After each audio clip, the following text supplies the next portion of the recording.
Welcome in, ladies and gentlemen. Woo, we made it. Mama, we made it. You guys, I'm just so excited for this. As you guys know, I've been a giant stand-up comedy fan my entire life, and I finally, after 98 episodes, finally get to talk with a comedian who is coming. I'm the first comedian on the show. Let's go. He's also coming out with an Amazon comedy special tomorrow. Today's the 15th. Tomorrow, March 16th. Yep. So I'll be releasing this on the 15th. Cool. So 16th, guys, we'll check that out.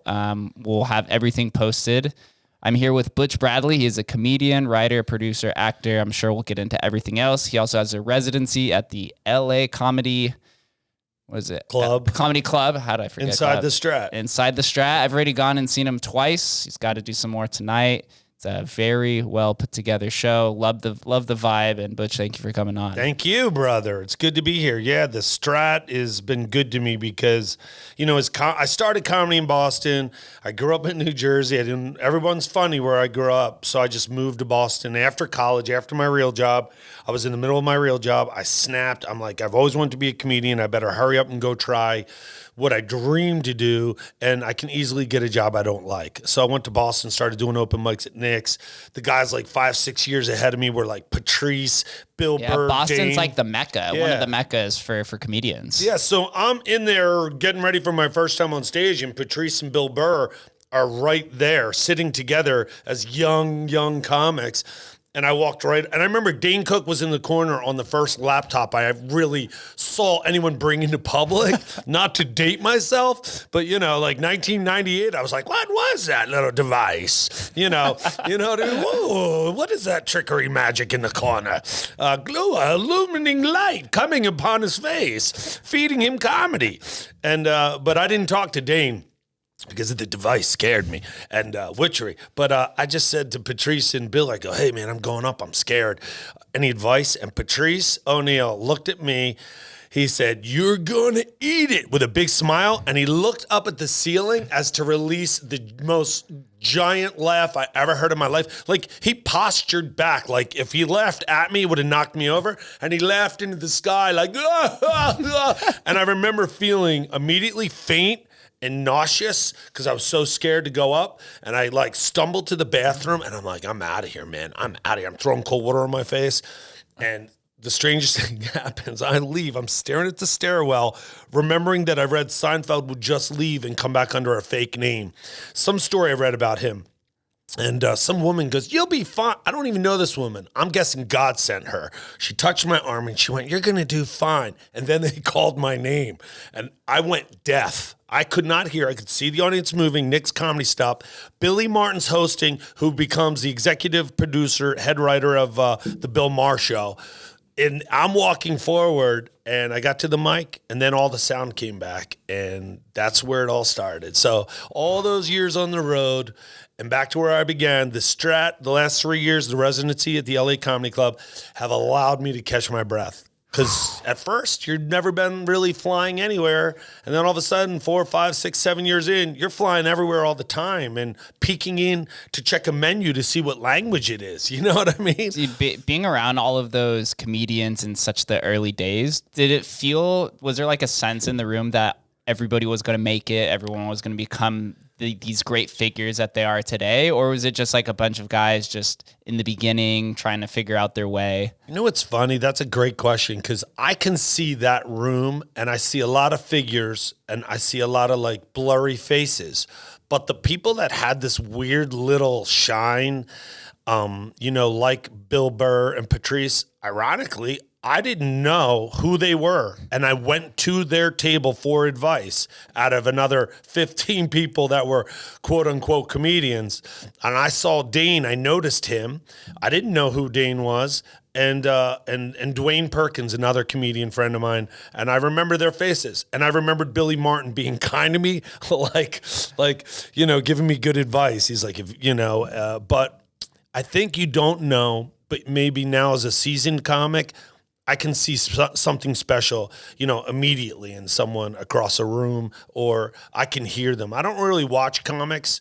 I'll listen to them, and I'll know. There's something just about years of comedy. I'll know hearing them speak and their timing, and then there's something about that. You know, if someone's got that thing. You can tell when somebody enters the room, there's a sense of like energy around them. Right. Some people even just stop and kind of like look at them, even if you don't know. You could just tell it's kind of like an embracement of their confidence, but also like how they go about themselves. Are they kind? Their body language is like a big signifier of that as well. There is so many elements, and because I'm in such, you know, comics, I would say comics are like the witches and warlocks, you know. We pick up energy. We, over years, developed a skill to read audiences and read people, and it just sort of hones and gets sharper and sharper. And there are a lot of comics who I would say, if someone new or someone I don't recognize is in the room and they're chill and they don't throw credits at me, I automatically go, I bet that is an effing killer. I bet that's an effing killer. And then I'll see people who are like B and C level celebrities, and they'll throw, you know, credits at me. I'm like, this dude is going to eat it tonight. I'm like, and I'll go look at the list like, who is going to put him to sleep? You know, because you look at the list and I'm like, oh my God, this dude's got to follow Bobby Lee.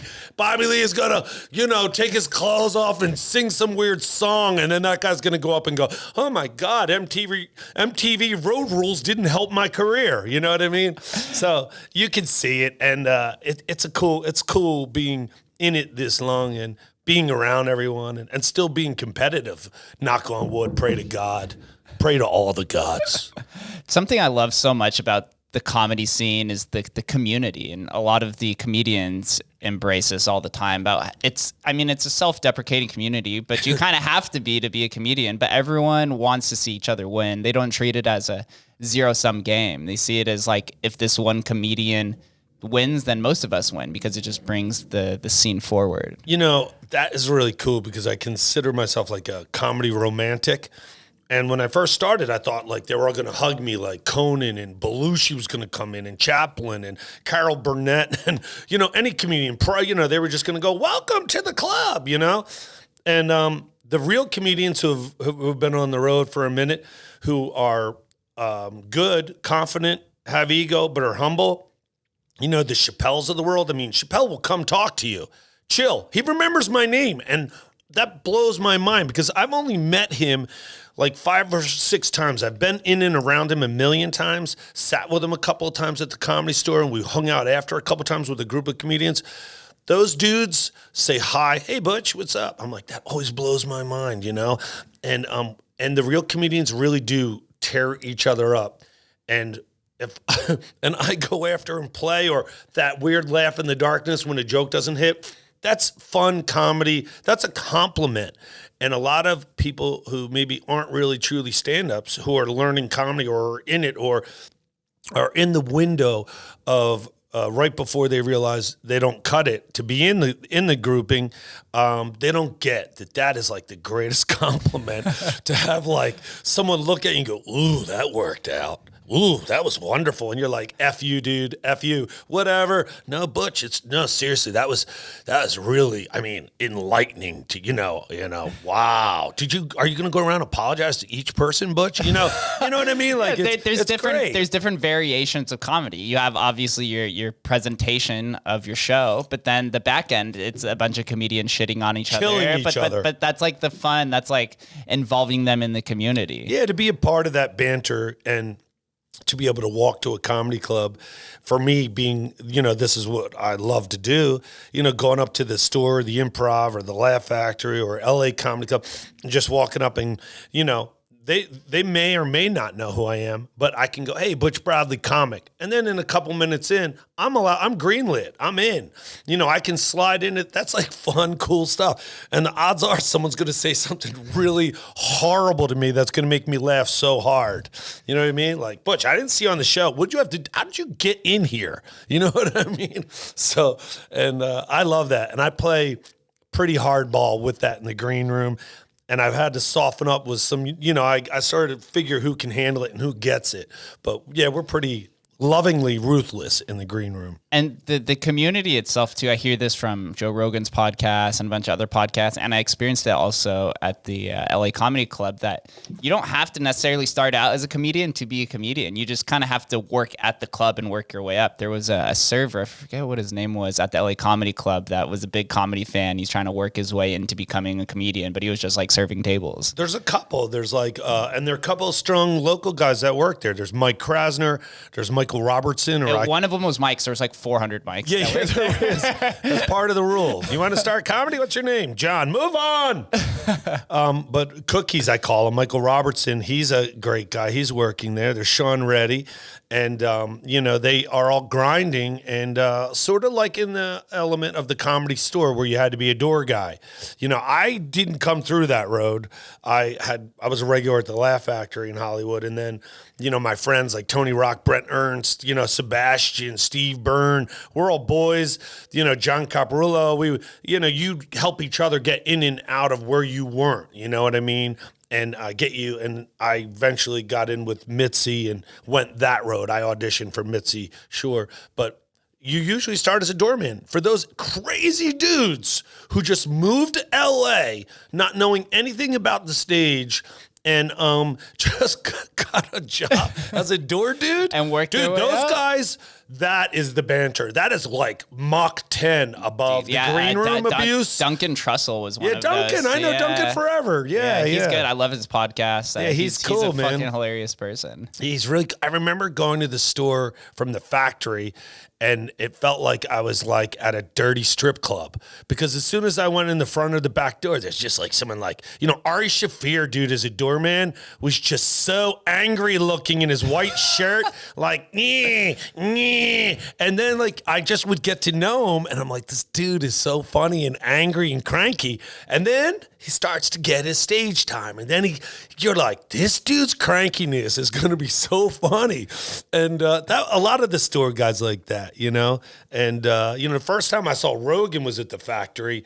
I was new, and I came off stage, and I remember he said to me, you're a Boston comedian, right? Because I started in Boston, and I was like, yeah, and he's like, yeah, I can see it, good set. And I remember I knew Joe, like, I didn't really know Joe Rogan, but I mean, I knew who he was from a TV show. He played like a maintenance dude. In the very beginning, yeah, he was just like some back end position, and then he did Fear Factor after that. Right, but I mean, literally, he was one of my first like celebrity compliments, and then I went, oh, I know that dude. You know what I mean? It just starts happening in LA. You're like,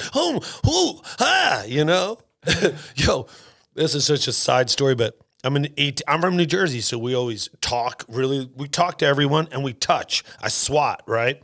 Patton Oswalt is at an ATM in front of me, right? And I think I know him.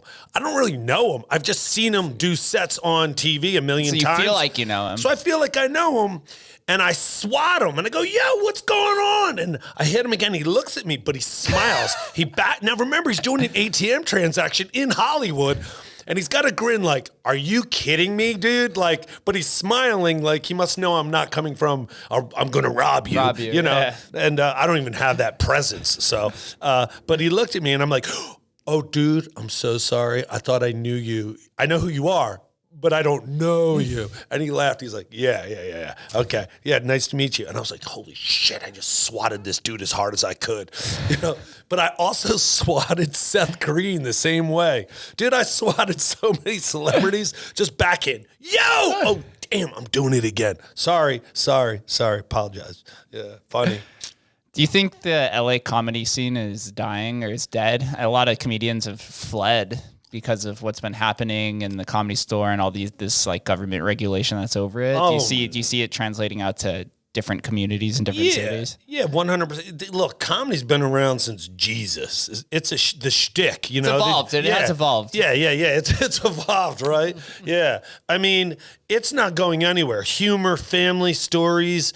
No, comedy is not going. Comedy is never going anywhere. Entertainment's never going anywhere. When we're poor, broke, sad, there's a pandemic, that's the first. PC culture has definitely tried to push it away, though, or try to like box it in a corner. Well, when people don't understand something and they come from a place of ignorance and they're afraid, they don't want to hear what you have to say because they're afraid you're going to say something offensive to others because of their thoughts, their personal thing. And a pro comic is going to deliver, in and out, flying in between buildings as best he can. You know what I mean? Like we're going to do it. We're going to break it. Comedy has been sold out again in Vegas since October, for those of you who don't know. Now, we went from, 12 people spread out, brutal learning lessons, experiences with, people separated not only in their culture, maybe Mexican, Asian, white, whatever, black. Now it's blue and red are floating around. Well, now over about 6 months, they're starting to float together again. And remember that it's all BS and we all live together and you got to pay your bills. You love your mom, your dad, your cousin, your girlfriend, your wife, your husband, your boyfriend, whatever it is you do, it's all common between us. And the comics are the priest that won't hold back. It's like having a superpower. Yeah. Rabbis are cooler than priests. They tell you more. They really do. But comics are even more free than than whoever it is you go to for advice. And comedy is not going anywhere. A lot of new people are moving to follow the Joe Rogan trend, and I wish them well. And I'm sure Joe's wondering where the hell they think they're going, because guess what? If Joe's in town, there's 1 hour of stage time you're not getting. Move to Boston. We got to see where everything falls with the pandemic. But Chicago, great comedy beginners, crushing headlining cities, but the open mic scenes are incredible. So Chicago, San Fran, Boston, New York, but we'll have to see. And comedy's not going anywhere, dude. What about the comedian scene in Las Vegas? Las Vegas has been the number 2 destination for new residents over the last 2 years. Are you seeing a migration of comedians moving out here as well? Interesting, because everybody was moving out here. And, Vegas is a headliner town. So up until about 2008, it was headliner. And then the celebrity comics saw the ability to drop into the improvs, steal your Friday, Saturday, and make like ungodly amount of money, but steal the rest of, your week. Then they did it in Chicago. Then they did it in, like New York clubs, like Gotham or whatever. Like you're headlining, you're grinding killer, but then Jay Leno wants Friday and Saturday, so you get the other shit nights. You know what I mean? And then he makes, 30 times your salary. So when that slide happened, Vegas went from headliner to the clubs had to afford the headliner. Then it went to let's find a newer dude to feature open, where before you had to be a killer. But Vegas, I wish I could have spoke to them before they came. This is a place for killers. These people come from all around the world. I'm the only resident non-celebrity. We're talking about Lady Gaga, Britney when her dad lets her out of the basement. God bless you, Britney. I love you. I'm with you. You break free. You can hide. They will not hide with me. They will not leave her alone. You come stay with me. My girl's Mexican. She'll kill you if she finds you, but I will hide you. Okay, I'll find you. All right, size it. But there's celebrities on there. Cher, every major killer there is in Vegas. So these guys got to come in with no skill. Tons of cool little open mic spots, but you don't have season 4 and 5-year comics to learn from. You're coming in, you're trying to get an audition, you're getting wiped out, and then there's a dude who flew in for the week to kill. So it's difficult, but the local scene is tenacious. They've grinded through, and now we have some really good local comics. But the pandemic, the tide came in and took a ton of them back out to sea, because financially as a young artist, man, if you're not bartending, parking cars, doing Uber, you're so lucky to have Uber too. I hate all of you. And that's the benefit of living out here in Vegas. You could get a bartending gig and make high 5 figures or even 6 figures. So you can do that. You could be a unbelievable money. It's insane. Especially if you're cute, good looking, which I fall right below the par of cute. But you can make some dough here. I was a bartender in Boston. It was so difficult to give up my money on a Friday or Saturday night to leave $300-400 to go make 25 or just do a guest spot. And I would run down the street to Faneuil Hall and do my open mic and come back to the bar I bartended at. It was pretty cool. But yeah, so a lot of dudes washed out to sea. Even a lot of these young these guys who are about to be headliners, God, they had a year someone just stepped on their toes. So now they lost a year of growth and everything. But hey, it's here. It's Vegas is probably not a great starting point, but those who fought through it, they've gotten better. I see them now, guys that I see on the stage, and I'm not like, cringing. And comedians are starting to become creative in the ways that they distribute their comedy. We had the rise of TikTok, right? There's TikTok. There's the social media comedians. That's like Tim Dillon got really big off social media. You have the podcaster comedians who there's some comedians that I think are more hilarious in the podcast format than they are in a stand-up format. And then there was comedians who were doing like Zoom and 100%. remote comedian acts. So there's a lot of different methods to the distribution now than the just traditional in-person, which is obviously the best, but some comedians work better in other distributions. 100%. It depends on, look, stand-up is very difficult, and if you're not up for that, experience, my family, some of the funniest people I know, they don't, they're firefighters, police, postal workers, concrete workers, casino workers, but they're hilarious. And just if you find a place and you're funny, just crush it. Stand-up's not for everyone, but for me, true stand-up is, the top of the mountain of the art. That's the Mecca of comedy. Yeah, that's Tibet. You know what I mean? Like, that's Tibet. You climb all day and you get up there and oh my God, this is amazing. I got to buy some fake artifacts. What do I do now? Yeah, what do I do now? Yeah, it's different, but you're right. There are a lot of Zoom is a beast. That is not stand-up. I've done it enough to know, but it is a forum for comedy, and people need comedy. So sort of touching back to your other question, is comedy going anywhere? No, it's just changing. People need it so much that brilliant young people came up with Zooming it right into the room. And I've done some big shows on Zoom, and the only reason I did well was when I attacked them. I did Ben Gleib's show. It was like all these people.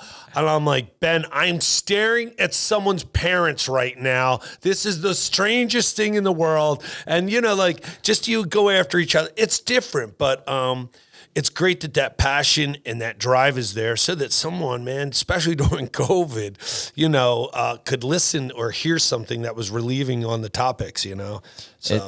There's something that's been getting big too is Clubhouse stand-up acts. Are you familiar with Clubhouse? I'm very, it's all voice. That's like a perfect verbal it's and perfect. Clubhouse. You just literally sit there right in your room, and you don't have to worry about anything. Very comfortable, and for most of the time when I'm listening to podcasts, it's just like background noise. Yeah. I mean, I'm supposed to do a Clubhouse right after this special with some celebrity friends I'm hoping to do.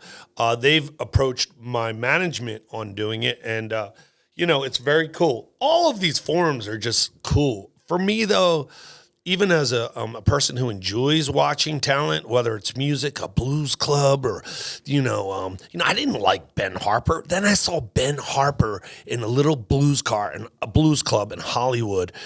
And I just couldn't believe what that felt like to hear these guys riff and jam, or, piano or unplugged, or comics, or watching Chappelle work out at the store at 1 a.m, or Chris Rock at the factory, or, oh my God, there's nothing like that, live forum. So for me, it's the king. I love it. I watch you risk failing and then get over it and ride through it and crush. Wow, that's real. That's like unbelievable. I love that, man. And I enjoyed your act. I really enjoy comedians who pick at the crowd. I share with the crowd, Jake. I share my soul. I run stream of consciousness healing. You have to laser beams through them. You have to be quick with it. You have to have a lot of voices and refuse medication.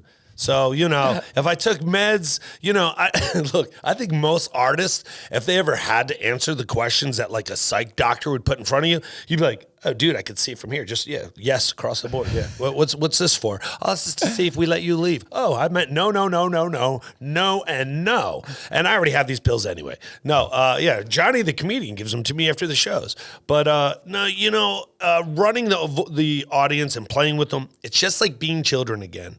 We all improv. We all played. So I take my daily stories and I run them through the crowd, and I learn from incredible crowd workers, real crowd workers. It's burning when a guy says, "Where are you from?" And then he goes, "Oh, pizza," and moves on to the next guy. A lot of comics think they're doing crowd work. There's only a handful that really do it. Vinny Favorito was a murderer, old school comic. I watched Don Rickles as a little kid in Atlantic City. My mom would bring me when I was like 9 years old because Resorts was the only casino. I watched real guys. They go through. There's no setup. It's real. You're in a conversation that's live in front of the audience, and it hits. That's crowd work. And then a beginning and a middle and an end.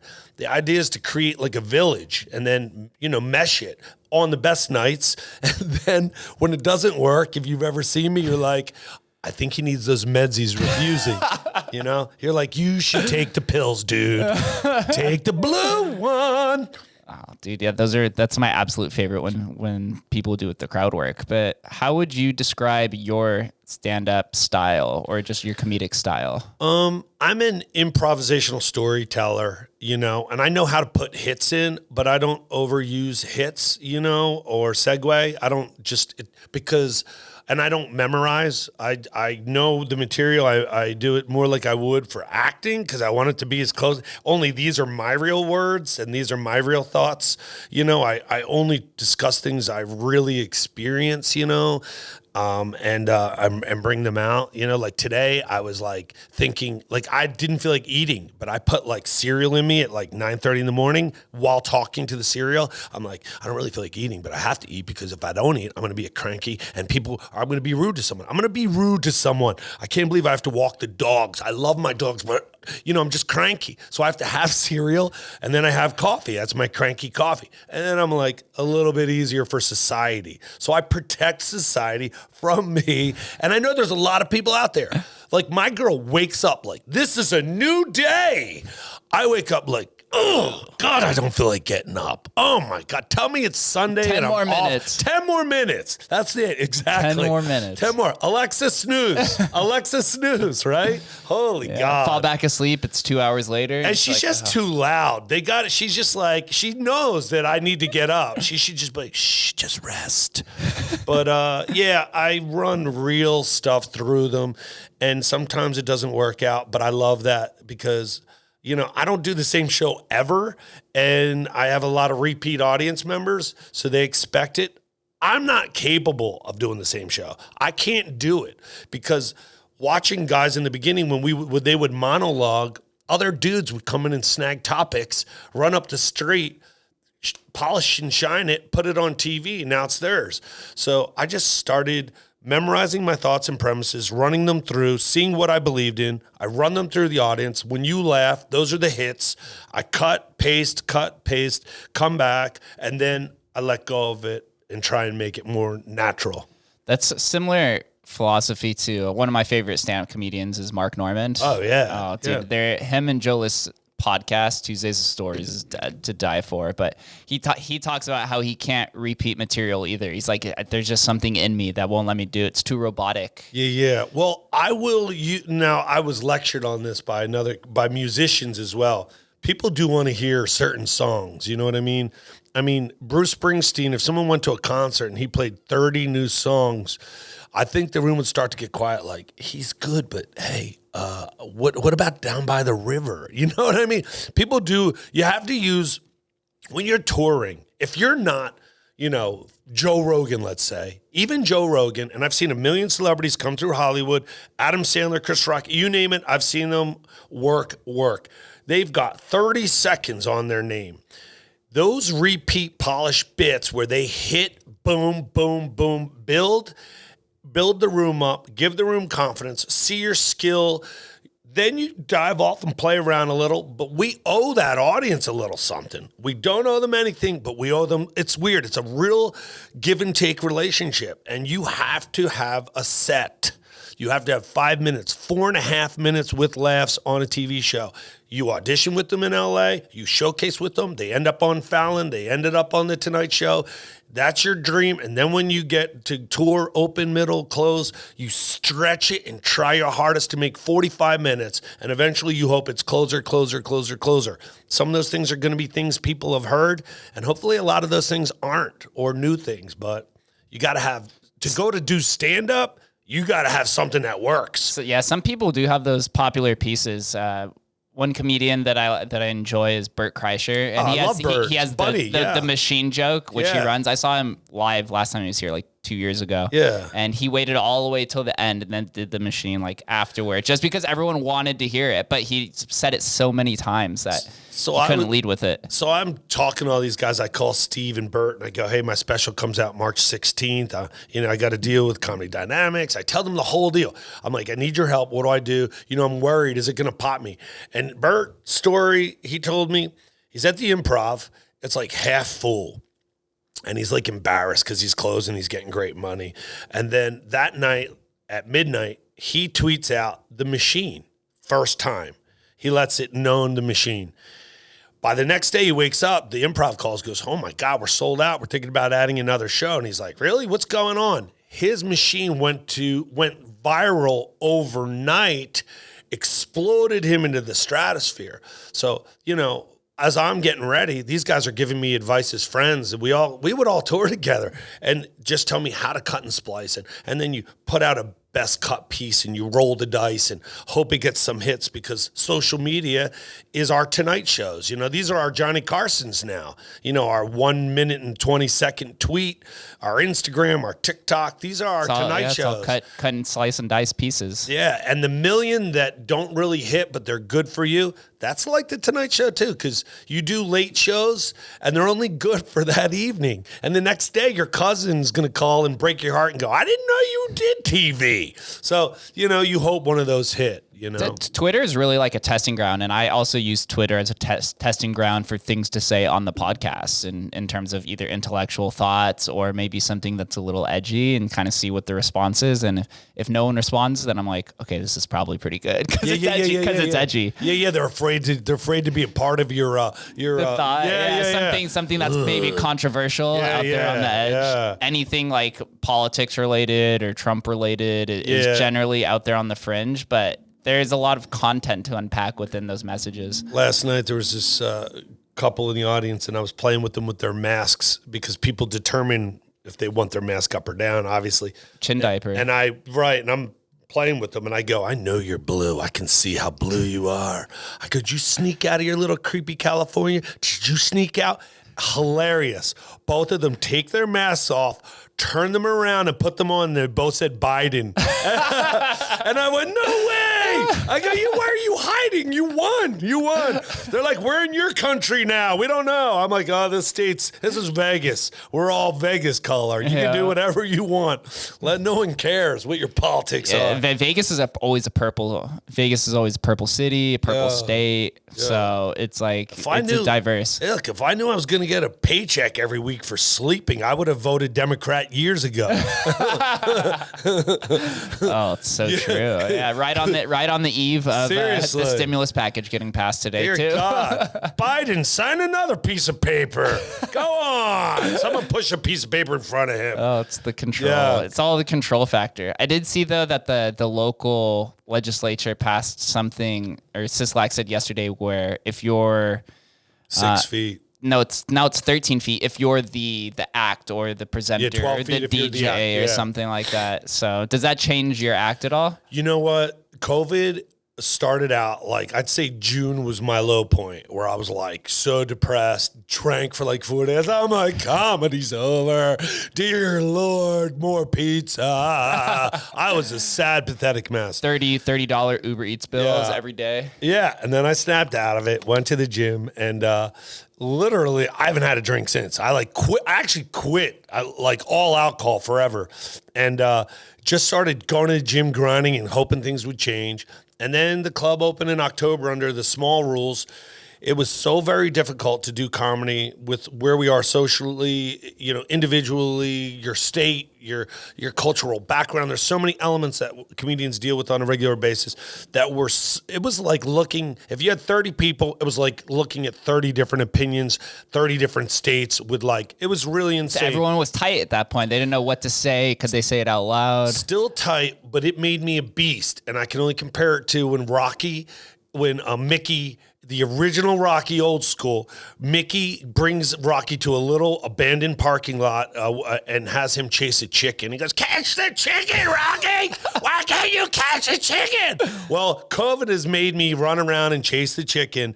And now I don't care what they do with the room. 12 feet, 15 feet, 30 feet. They made me a beast for any insane environment.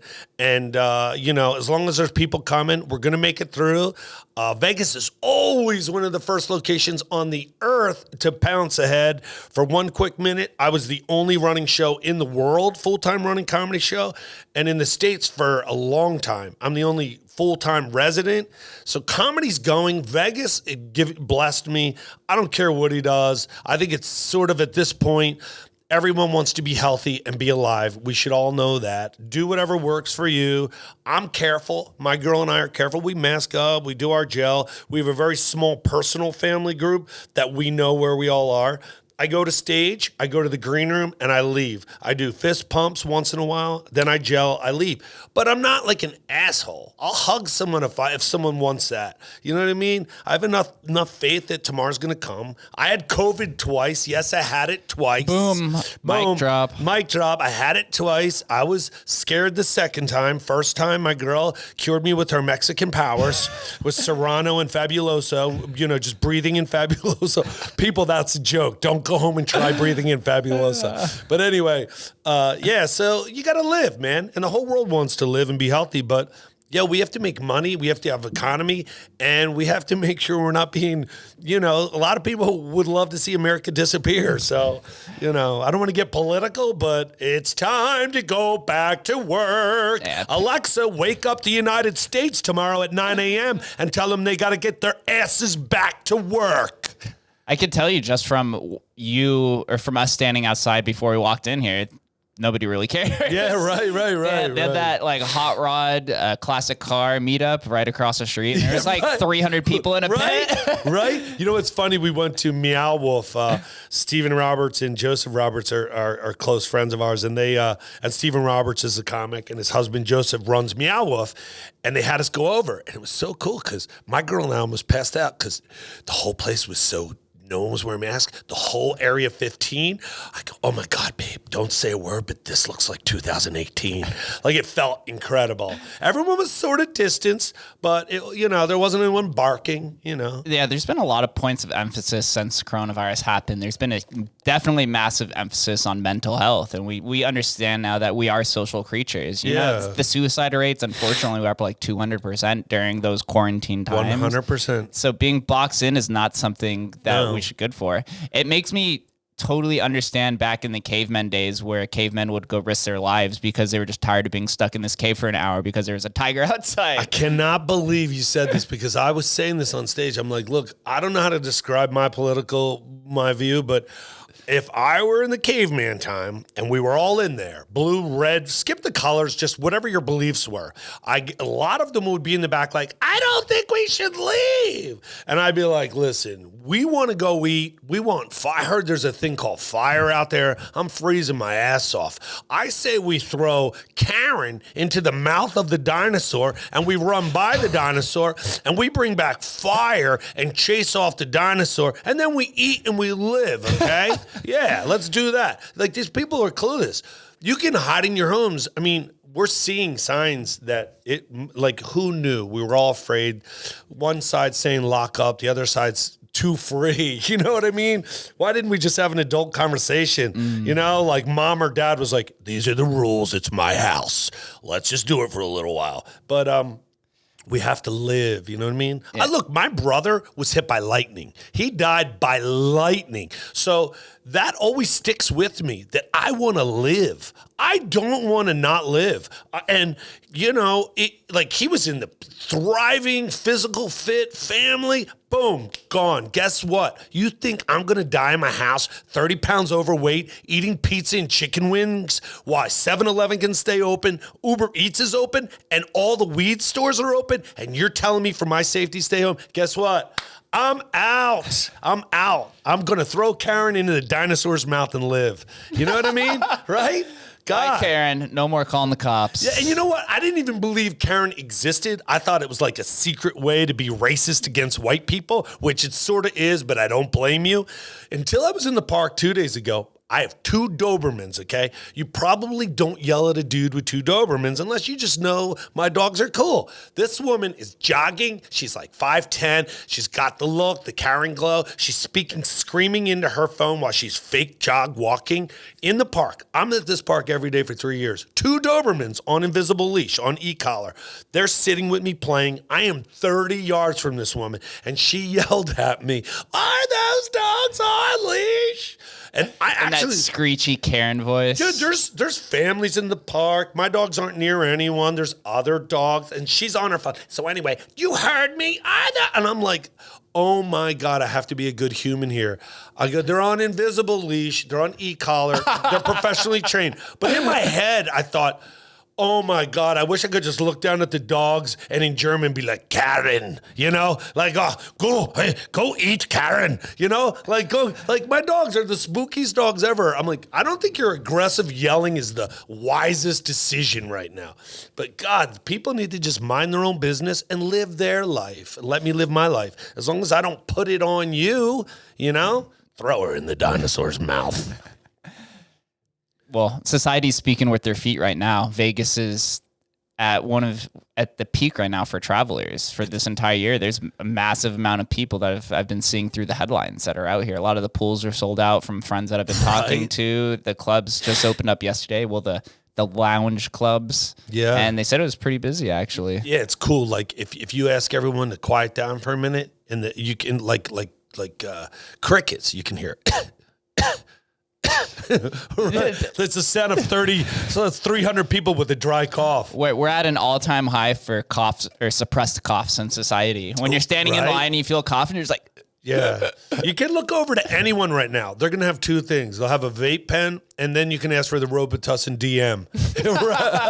Right? Yeah, you think I could have a swig in the DM? You know, I'm afraid to cough in public. They'll drag me to the center of town and burn me. Yeah, they're all pointing at you, calling the CDC immediately on you. There's going to be some vans outside just putting you in a strap jacket and taking you away. Yeah, and I don't want to be misinterpreted. I understand people are sick. I understand all of it. I'm just saying that individually, you got to make your own choices and decisions with some rules and laws in place, but we have to work. And also, America's such a bubble. I've traveled the world enough to know that the more, we hide in and our economy goes down, there are a lot of other countries that would like to start a little scrap with us right now at our lowest point and show us what a real issue is. You know what I mean? It's true. I mean, a bunch of the countries are actually putting blockades on their citizens traveling to the U.S. Yeah. That's the one thing I'm concerned about Vegas is those international travel bans, because I feel like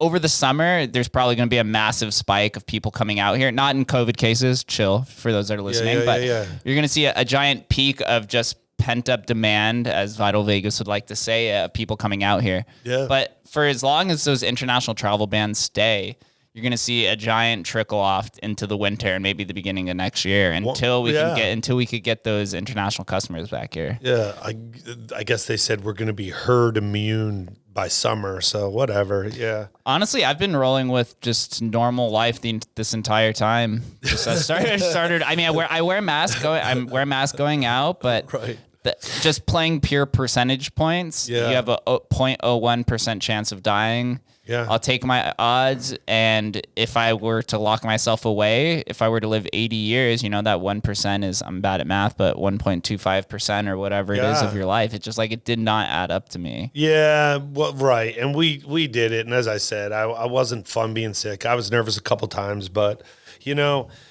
you got to live, you know? Yeah, and that's what's great about Vegas, dude. I don't care. Like, the level of volume we have right now is incredible. I mean, we've sold out. So now we're at whatever percentage we are. 35%. And I've been to the Laugh Factory, and I've been to Brad Garrett's, and, you know, and there is a little bit of a light volume, but they just add shows. So it's all the same. People want comedy. They're coming out to the shows.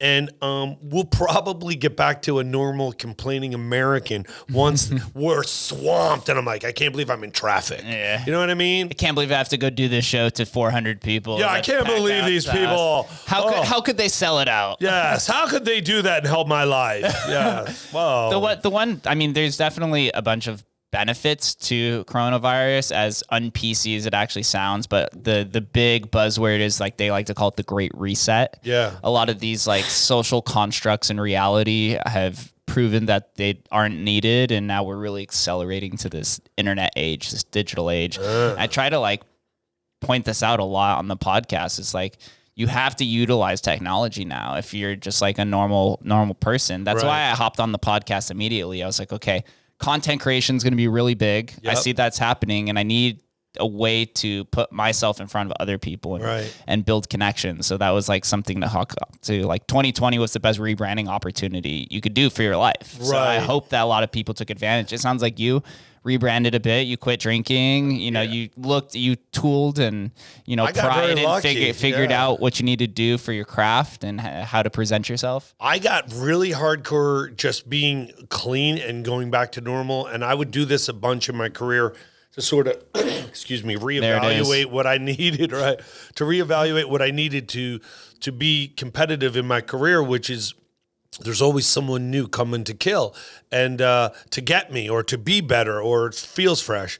So going to the gym, going back old school, rewriting, and I ended up getting the opening act with Steve Byrne and, Ken Jeong and Jimmy O Yang. I did that movie. Then I got called out of the blue during COVID to do the Ronald Reagan movie, which I sat and filmed for 3 hours with Dennis Quaid and Penelope Ann Miller, who plays Mrs. Reagan. It was mind-blowing. If I hadn't, like, gotten myself up and, took a cold shower and said, yo, don't be a little baby, keep the faith, go grind, that it sort of snapped me. I was ready for these events. I dove into my comedy, and then my special gets picked up because there was nothing really, like, I was having a hard time being seen by proper people. I had a lot of heat. But then with COVID, all of a sudden I moved to the top. It's because you're the only actor right then. There were so few in the can, and I'm like, oh my God, is this really gonna help me? I feel guilty about this. I feel like, hey, you know what? This is great, COVID, and it just helped me. I got a deal. I got the special. I got my management's killer, and things are working out. So, but I had to wake up and sort of hit and change the trajectory, Face reality, not play the victim card. No, I had to get into it because I just, red wine and rewatching Game of Thrones wasn't helping. I love the Dragon Lady. Just watching season 1 through 7 on repeat, not watching season 8. right, you want her alive. I want that dragon woman alive. I want her to fly over and be like, are you ready? I'm ready. I love you. So once this comedy special drops tomorrow, what kind of impact do you think it'll have on your career? Well, all of the back heat, first of all, I think it's good. It's not, I don't think I'll ever be happy. I mean, I think it's funny. It's, I've already, like, in my head have the next one. I'm up for another one. I'm already working on that. That'll be different and hopefully more evolved of me. But man, it had to come out of me. It's like it had to all come out, and I had to get a special. And it feels good. I think all of the buzz and the heat behind it have already helped me. I'm very blessed that, I've been doing it long enough where I should be good at this point. You know what I mean? And I've heard some other comics say, when do you pop? If you pop too early, I sort of ran a really good, positive career. I had to deal with Courtney Cox. I had to deal with Will Smith. I got into the factory. I got into the store. I did the Martin Short Show. I did some late night TV. I had like a lot of little things, little movie roles, and popping now is good because I kind of like so chill about it, It'll work out. I can handle what comes forward. So yeah, nobody wants a peak in high school. Yeah, so I'm hearing good things from the other side, but I've accepted either or. I'm a comic. I'm used to audiences not liking me, win and fail. There's really no fail in comedy. If you show up at the stage the next night and you hear laughter, you already won. That's gone. So it feels good. It's good. It's one step further on the road to the things that I need to do, you know? Is this your first stand-up special? It's my first special. Yeah. Congrats. I recorded, I did live at the Laugh Factory, and I did like a bunch of Byron Allen things, and then I did a longer one at Byron, but my own personal 1 hour special. Yeah. We filmed 4 1 hour specials. They wired the audience, and I did 4 different shows, and we sort of weaved together some of the likenesses and the elements, caught a lot of great improv and crowd work and storytelling, and put it together. And it's very pre-COVID because I'm like in a riotous, beautifully colored crowd of black and white and Mexican and Indian and, a masala of humans. You know what I mean? And, so it makes me miss it because I'm looking at the special. I'm like, oh my God, I remember when I could touch them or be like in someone's face. You know what I mean? Like human. Does the stand-up have a name? This is funny, and you're evil for bringing it up. So it's supposed to be live from Las Vegas with Butch Bradley. But dialogue and legal people, someone wrote down from Las Vegas, Butch Bradley, and that went into legal. I guess the guy at legal has like no idea of like common language and how things are said, how sentences work. And, it's listed as from Las Vegas, Butch Bradley, which is weird. But at this point in time, I don't care. I'll run with it. If you Google Butch Bradley, Las Vegas stand-up, I'll show up. And I'm on Amazon and Google and Apple and iTunes. And my album comes out the 18th at the same time. I have another one called Butch Magic on 800 Pound Gorilla Records. But this one comes out on iTunes. And it'll be killer. So just Butch Bradley. I'm hoping if you're interested, hit me on Instagram, Butch Bradley Comedy at Instagram. And or hopefully your site will advertise the links for me. And, pre-buy if you can, okay? Pre-rent, pre-buy. That helps us, believe it or not. So don't pirate it. Yeah, right. Please, I don't care. Just pre-buy one link, okay? Buy one and then let your friends do whatever, yeah. Well, do you have merchandise? I have nothing but my soul, okay? I'm not there. You know how many times I had merchandise and had my heart broken? I had the DVDs. I was like, hey, here we go, everybody. I kill. They walk by me. Did it again. They walked by me. I only sold merchandise out in Canada. In Canada, I was like the king. Everywhere in the States, my mom would walk right by me. I've seen the act. People just wouldn't buy. But now I have like hats and some cool shirts from Scary Story that I sold. But I'm going to revamp and bring some merch out. But truthfully, all the guys I watched, all the legends, weren't selling you crap at the end of the show.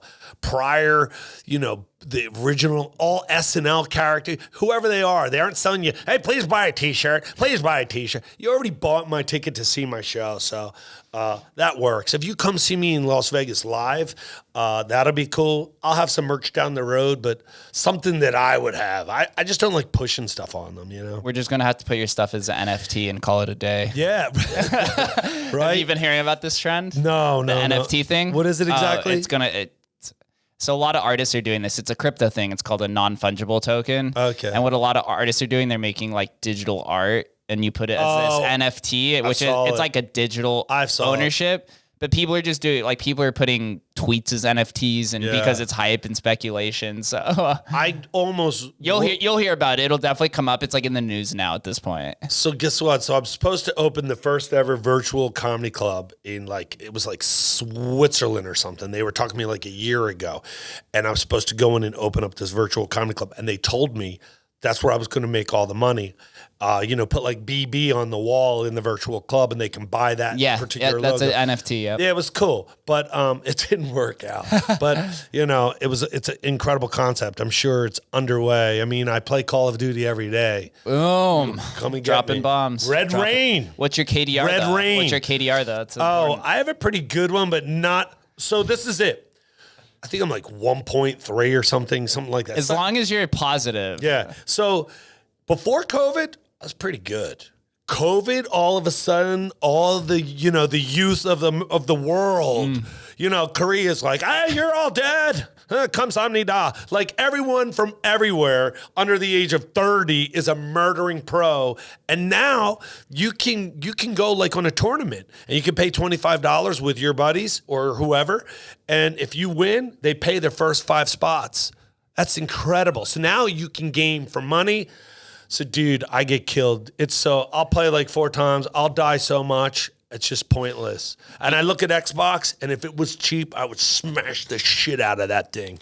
I don't flip out on it because my girl's usually in the house thinking I'm an immature idiot. I'm like, I'm just a man. I'm a man. It started with Atari, please. But if she wasn't there, I would smash I would buy appliances that I could just smash. I cannot stand how fast these people kill you. I'm like, okay, I landed dead. Into the gulag. You know, when the quarantine first started, the internet providers were afraid that the internet was going to shut off because of the bandwidth had increased so much because of everyone playing online. Right. Netflix was talking about taking off their 4K streaming play because they were so afraid of the bandwidth shutting down the internet because of the increase. Wow. Because of, like you said, all the nerds are getting on, playing again. I felt it. You could feel it if you're a gamer. You could feel it like, and I really hadn't gamed a ton until COVID. Then I was like, Xbox One, I can Amazon. I got a couple bucks here. Yeah. My girl's like, what's happening? I'm like, nothing. I just need some me time. I need to kill some. Dude, I love all that stuff. That's all my coworkers literally were in all these Call of Duty groups just playing with each other constantly. I love it. 24/7. It's embarrassing and wonderful. It's horrible. I can't, dude, when you're in the future, you could be like 97 years old, tapped in. Who knows what's going to be happening? You could be tapped in playing Call of Duty. You could be in your fake house. You could be, whoever. God only knows what you're going to be able to do. Like they're going to have nursing homes with people tapped in whose like family pays the extra $100 where you're like, oh, that's wonderful. Oh, look, I'm 20. Grandpa just has his eye twitching, but he's really had KDR of 3-1, dropping bombs on everyone. Right. Has a fake voice of a girl. Right. He just running through his mic. His switch is on his eye, so he can switch from porn to Call of Duty. He's like, porn, Call of Duty, porn, Call of Duty. What's Grandpa doing? Is he communicating? Everybody leave the room. Leave the room. Grandpa has switched. Yeah. 3D porn, virtual reality porn. That's already a thing. Yeah, I haven't seen it. Oh. It doesn't seem, it just seems, I haven't seen it. I just don't believe. And what if it's really that good? Then I am really in trouble. I remember one of my old roommates, one of the old houses I used to live in, he got one of those VR glasses. Yeah, my buddy had one, yeah. We came home from a night of partying, and he was sitting on the couch in his clothes, and he was just like, oh, he's like, we're like, what do you do? He's like, dude, 3D porn. You guys gotta look at this. You gotta get on. He's like, I'm in an orgy. Yeah, I mean, in Asia, it's probably even better. Like touring it's blurred Asia, out. Yeah, like I've toured Asia a bunch. No, it's not, dude. In Asia, the technology in Asia, they have blurred out porn in Japan though. Maybe it depends where you're looking. You know what I mean? It's exponentially better. Everything in Asia. Look. I lived in Shanghai for 1 year. There's no filter. So whatever we do, like if your car does 100 miles an hour in China, it goes as fast until it blows up. Like, whatever. So virtual reality and tech in like Singapore and Japan, I bet you're like, I can feel her. It's amazing. When did you live in China? I lived in, I had a residency with Takeout Comedy. I was the first American stand-up to live and work in China. So I lived in Shanghai from, I think it was, 21? It was like 2014 to 15, I believe. Oh, so this is recently. Yeah. So I lived there and I had my own show. I did a thing called The Gathering that started in Hollywood some years ago. So I would do stand-up, The Adventures of Butch Bradley. I would discuss going through China, and I would work all over China, like Beijing and all these places, and Suzhou, Hangzhou. I lived there, and I would travel like on my own after a while. And it was incredible. Chinese people are absolutely incredible. They're very family oriented. They're very busy, and there's a push element because they work so many hours and they have to get on to get home because they work 6-day weeks. It's like a work busy environment. But It was incredible. I worked with Turner Sparks and Andy. Like they have podcasts, they have big podcasts, and Andy I think is working with Live Nation right now in Hong Kong or China, and it was cool. It was a lot of stress, a little bit of anxiety with the numbers. There were many times where I sat down on the floor of the subway and I was like, oh my God, I got to get off at the next stop and drink a bottle of Jack. I have to drink a bottle. Like unbelievable anxiety, but it was cool, man. And then on the gathering, I would bring celebrities in that were in Shanghai. I was the only comic, real. And comedians from Germany and France and Iran and all these crazy places were taking open mic classes there to learn stand-up. So it was a really cool thing. And Chinese can all speak English perfect. Like if you're under the age of 30 in China, their English, you wouldn't know they were Chinese. Yeah. You'd think they're from Manhattan. That's because the native language of the internet is English, so they have to. Yeah, movies, they all learn, a lot of people learn English from comedy.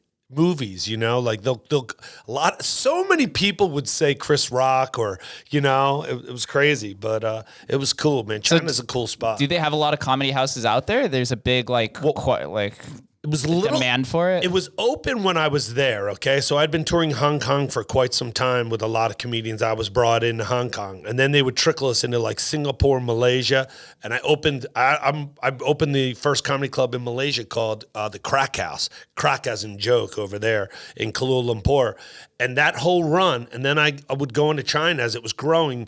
Andy and Turner started this comedy scene with a guy named Paulie. Like they just started doing open mics, one from Australia, one from California, and it started to grow, and that scene was growing. But over when Hong Kong got squeezed, China got squeezed, and they squeezed the comedy scene and start filtering everyone.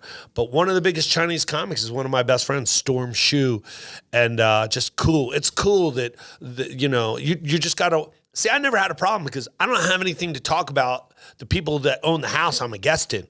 I'm not going to discuss Chinese politics or American politics. I'm here to make people laugh. You know what I mean? I'm not really here to go, well, this is how you should do things around here, Thanks for the guest room, but you know what? I think I want breakfast earlier, and I like your towels folded this way. And, Americans are really quick to explain to another world how they should live, but I never had problems, but the comedy scene has been squeezed and just open to crack. Hong Kong was one of the most amazing places in the world to go. You wouldn't need to know anything. Get a plane ticket, land, whole world, every country, having wine and walking around and chilling. It's a sad, tough time. I hope it pops open again. So comedy over there has been filtered. Yeah. Oh, dangerous. Because if you say something negative about China and it's recorded over the last 5 years, those people are now snagged. They're waiting for you to come in, and you don't know that China's got a basement full of people going, Jake said China sucks back in 2009. Yeah, you see that the Chinese, the CCP starts, they start deleting different NBA teams and different, they don't have South Park, any sort of bad retribution or speak towards them. But they got it. The youth and all of them use an internet system with the VPN, and they use Tianzifan, I think it's called. I forget what it's called. But they use understand. VPN, they understand, crypto, all that stuff. They're the kings, dude. So what would you say was the main difference culture-wise between China and America? And the reason why I ask is because comedians are really good at picking out subtle idiosyncratic, tendencies and the methodology of different cultures. So when I think of China, it's just so busy and yet quiet and yet loud. Like they would build 24 hours a day. So you would go to bed, and I was having a sleep issue because they built a building across the street, and it messed with my reality because it was little. It's just a foundation. And then over the next week or two, it's 12 stories, 15 stories. And I was like, what is happening in my head? And I would say that, I felt so free over there. You really could do anything you want. People weren't in your business. I could really do anything I wanted. I could literally scooter. I literally bought a tree for a plant like this high on the top of a bridge, just pulled over in traffic. This is when I knew I was kind of getting my Chinese legs. I pulled over, I bought gloves, I bought the tree, I put the tree, I could barely see. I got my gloves, I went down, I stopped. there was like a little bar, restaurant. I had a little sandwich there. I had like a half a beer with a buddy. Not like I'm like in jeans and a shirt, dude. Flow back to my place. I remember passing some Chinese dudes on the corner that knew me. They'd see me. I was like the only, guaylo in the neighborhood, and they pointed because I was doing well. They're like, and I ride my scooter. But I think the difference, hardworking, the sense of freedom, their family's important to them, because there's usually 3, unless a child meets another child from a single child family, then they can have multiple children, or like the whole world. If you're wealthy, you have money, you can have as many kids as you want politically. They won't say that, but that's the truth. It's really difficult for me to really pinpoint the differences, but I felt good over there. I did feel cut off until Mandarin started to flow a little bit. But language, I think, is the most important thing for humanity, Because if you can't communicate or you don't travel, then you really don't know how other people are. But I think that it was just kind, man. People were cool, really kind. No crime, 0 crime. How about that shit? Yeah. How about that shit? I walked around all night, all times. CCP don't 0. play. Dude, do not play with that. You're done in 2 seconds. Yeah. You just disappear.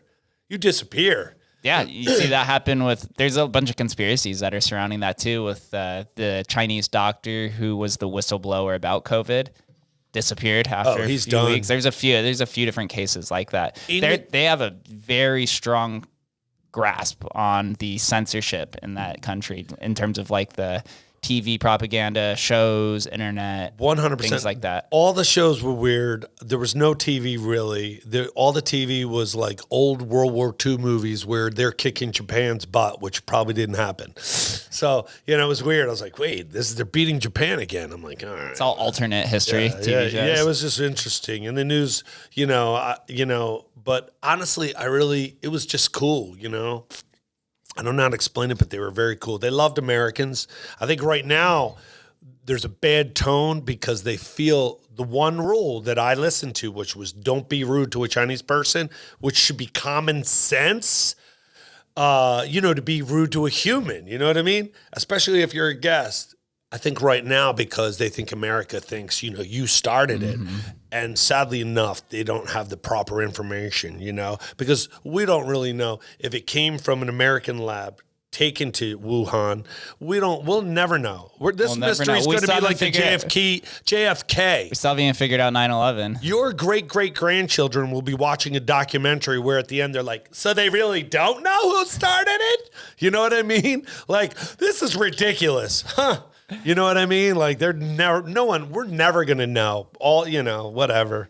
But China's cool, man. People should go check it out when it's, a little more chill. Yeah, when there's a little bit more friendliness between the countries, the animosity has toned it down a little bit. But the Chinese guests at the nightclub that we had, and even when I worked at the pool, always the most kind, very, very genuine, always smiling, spend a ton of money.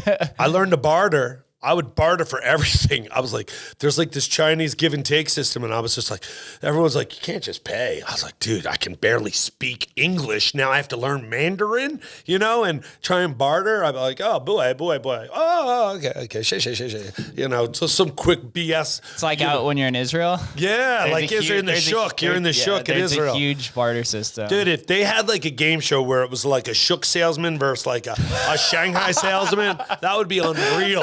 Oh, throw in an Indian dude, right? And then like a New York American who's like, yo, come here. I got something for you. Stop. Which one? What do you want? What do you like? What do you see? These are real. Which one do you want? Yeah. Barter wars? Yeah, barter wars. Let's do it. Right. International barter wars. Yeah. Cindy or Karen. No, Karen's our first guest. What was the best international comedy experience you've had? I know you've traveled around. Before we started recording, Butch told me you'd been to Israel a bunch of times. Israel was mind-blowing. I loved it. The shows are incredible. We did multiple cities every time with the Kobe Mandel Foundation, which is a foundation that supports people who are affected by terrorism. They've lost loved ones, husbands, wives, daughters, sons, or whatever, to terrorist acts. and it's a healing system where these victims come together and share their stories and grow. It's an incredible foundation. Those shows were always incredible. I toured India with a actor comedian named Veer Das from India, who's in America now, doing great things. That was incredible. India was unreal. The USO shows, though, probably always the top. I did Afghanistan and Iraq. I did like 5 or 6 in Afghanistan, 2 Iraq. Those shows, I like performing on Saddam's Entertainment Palace on the front steps with Ralphie May. It was me, Ralphie, and Bob Marley, comedian Bob Marley out of Maine. Wow, that was like magical, like that was just like, I'm in front of like 8,000 international troops, attack helicopter explosions, early Iraq. Whoa. I bet the energy is unreal. It's unbelievable. The heat, it was like 115 degrees. It's night. They're all over the bridge at the Entertainment Palace, if you want to Google it. And they're just all piled up with all their different type of military uniforms. The front row was just like all these people you recognize from CNN and all that weird, like, hey, this is General so-and-so. And, and literally it landed in Blackhawks and had like a Apocalypse Now moment where the general was like, we're going to put 2 giant speakers here. And it's like sunny and we're terrified. And Ralphie May's there. We're all sweating. And he's like, we're going to put speakers here. And we're like, sir, what are you talking about? He goes, you're going to do a show here on those steps. And he's yelling at his assistant. He's like, I want speakers. I want it to be like AC/DC's performing here. I want everybody to hear this. I want a microphone. And we'll keep them here. And tell them we're going to keep them here for a couple of days. You guys will stay in the palace. And we slept in Saddam's daughter's bedroom and got to see where the missile came through to Saddam's bedroom where they missed him. And we swam in his pool. It was creepy, weird stuff. I'll probably have to talk to God about it. But yeah, it was crazy. But we did the show. You would have to speak because your brain was melting and you'd have to wait for it to go out and hit. And then come back and go real slow. And I had a Captain America shirt on, right? And I took my Kevlar, all my gear off so they would see something normal. I wore jeans. I want them to feel home, So I'm doing great. But people are cheering and yelling when I first went up. I'm like, they don't know who I am. So this is weird, right? Little do I know, I go to the mess hall late night. There's like 1,000. This is a big place. Camp Victory's huge. And they're like, there he is. And they're cheering. I'm like, I must have been funny.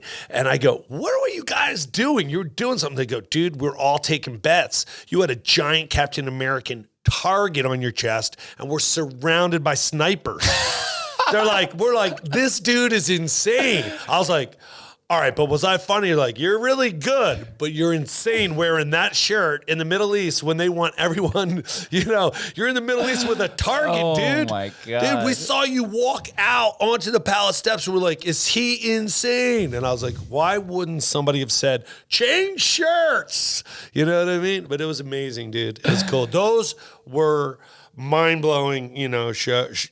I'm sure the sense of patriotism that you feel there towards the country is just unreal. It's unbelievable. And then you get home and you're like, I would watch people waiting to try and hope that they could get internet to call home. And, they're doing it here. But the idle time at war, just sitting all day with before missions or non-missions, or maybe your job's different and it keeps you on on the main base like Bagram or Kandahar or Camp Victory, or then you're on a forward operating base where it's this big, and those nights are scary, man. And guys would laugh at me like comedians picking on people in the green room. They pick on me. They'd be like, hey, you ready for the fireworks tonight? I'm like, dude, please stop. Yeah, you're gonna hear some stuff. It's gonna change your life. Man. They're like, don't worry, if you hear it, then you're alive. Yeah. And I took the biggest rocket attack I took was with an Israeli, Avi Lieberman. We had like 7 rockets hit. It felt like those old Batman movies where the room tilts. That's how I explain. And then trying to get to the place, and Avi's like not nervous. I go, dude, what is your deal? I'm supposed to escort. I've done this before. We got to run. He goes, dude, I grew up in Israel. This is like, this is like me on the way to school. I was like, oh my. And we became best friends. And that's how I ended up in Israel. Through those stories. But yes, America. That is amazing. Yeah, Israel, you feel super safe. When I was there towards the end of 2012, and that was like the height of the Gaza Strip bombing, and everyone in Israel is in shape. There's like no fat beautiful people. Yeah, beautiful people. Everyone there eats healthy. You eat salad for breakfast. No one's going to believe me, but so romantic, because everyone comes home and like, how is it? I was like, gorgeous, romantic. It was unbelievable. Just couples and families and sweet and a little bit of wine, amazing food. It was really an amazing place. And the country is so tight knit because of the element that's there. You know, it's I always joke that Israel just needs better PR. They need better public relations, because I come home and I have to tell everyone there was a beach. It's gorgeous. They play this weird paddle game against the beach walls, and they're all ripped, and they look like it looks like a summer magazine. You know what I mean? I'm like, Israel needs better PR. I want to do that commercial. I want to do you need to get back to Israel, okay? People think rockets are flying, and everyone's like, it's gorgeous. Tel Aviv, beautiful desert. My lottery ticket. I told you, I hit the lottery. I'm getting a spot in Tel Aviv. Boom.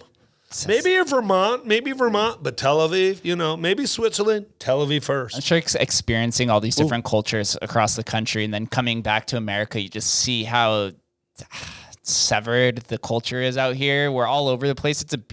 It's if you take the politics out of it, America just supreme. But that the politics is what divides most people. Well, we're so young.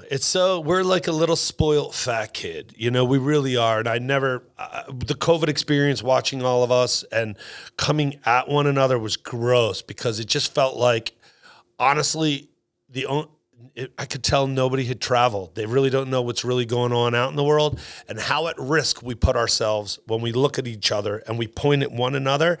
Well, while America's pointing at each other and calling each other racist and this and Republican and blue and yellow, the rest of the world, the real creepy countries that we're the people that really want us to hurt ourselves, are like, this is perfect. You know, we read like right out of a page out of a CIA op. Right out of a takeover of a country. Seriously, how do you want America? Well, let's have them hate each other. We'll throw in a pandemic, and then we'll throw in some high-tech viruses, and then we'll take the country.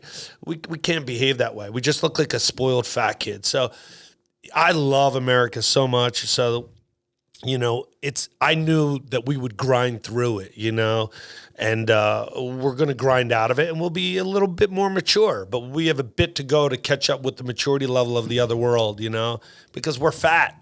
I mean, look at this. How many countries are like, we're in trouble. Stay home. I'm going to pay for your Uber Eats for the next 7 months. You guys fatten up. Don't work. It's okay. Thanks for the votes. Stay home and fatten up. Get high, eat Uber Eats, do nothing. And good luck on your first day of work when it happens a year later. See how many people stay at work. Oh, dude.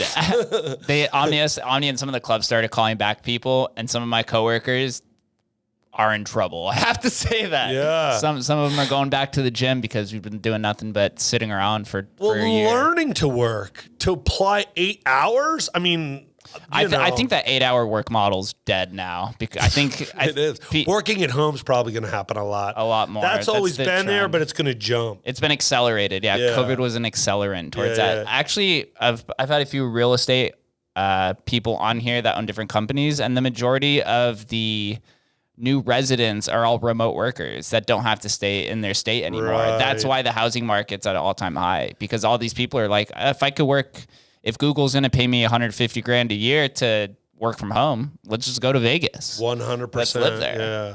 Yeah. We are 100% going to be a community that ends up with the majority of the workforce at home. I'm sure it's going to help on health insurance issues with big businesses.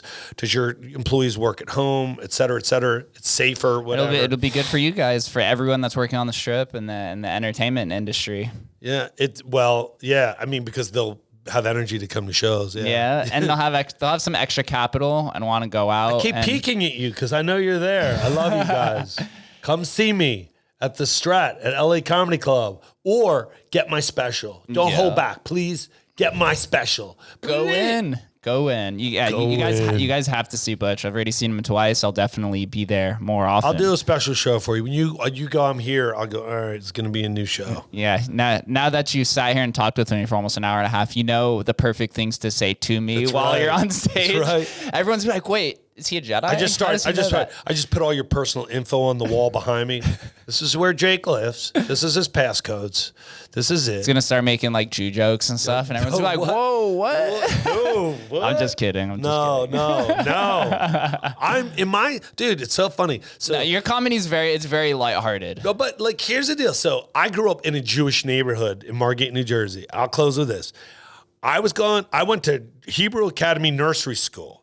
And then I went to Blessed Sacrament. I was so confused because I'm like, listen, I think you guys got the whole Jesus story all wrong. I'm like, my earlier people told me this. And my first time on stage ever, I was like, I think 6 or 5. And I sang a song called Whistle Like Me at the JCC, Jewish Community Center, Margate, New Jersey. That story's never been told. Hava Nagila, Hava Nagila, Hava. Yeah, right. Before we get out of here, I always ask one common question, everybody. Okay. Oh, you ready for this? I'm ready. What does Las Vegas mean to you? Las Vegas, man. I mean, having some people like see me, believe in me, LA Comedy Club, Matt Joaquin, The Strat, Restart. I've worked here for years at the Comedy Stop, at Brad Garrett's, at all the clubs headlining, but living here, beautiful Midwest feel. Las Vegas, shockingly, I'm in love with Las Vegas. The locals are cool. It literally jumped from leaving from Hollywood to here. I would have never guessed.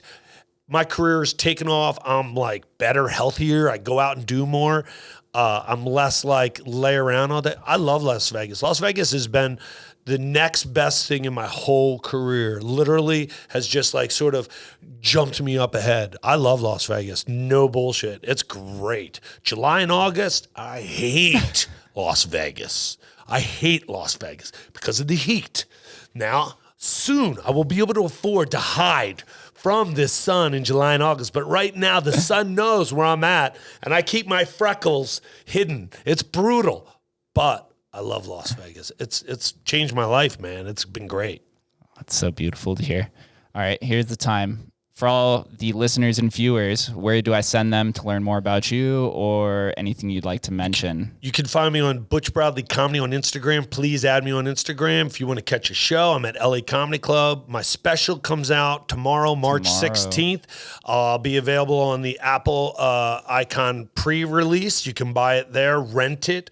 There, pre-sales really are amazing for me for some weird reasons, and then if not, just grab it. But it'll be on. I'll give you all the icons and everything, so Perfect. That they will be a part of the first people to see and have access. You guys heard that here first. I know all of you guys that are listening have Amazon Prime, so you have no reason to not watch it. Yes. No reason at all. That's right. Butch, thank you for coming on, dude. Thank you for having me, brother. I know you had. I saw on YouTube you had a brief podcast you were doing, but you need to start live that back up. I did the Land of Giants. It's there, and then I COVID'd it out in June. I'll come back. It's coming back, guys. Thank you, Mishpachah. Thank you guys for listening, and we will catch you next time.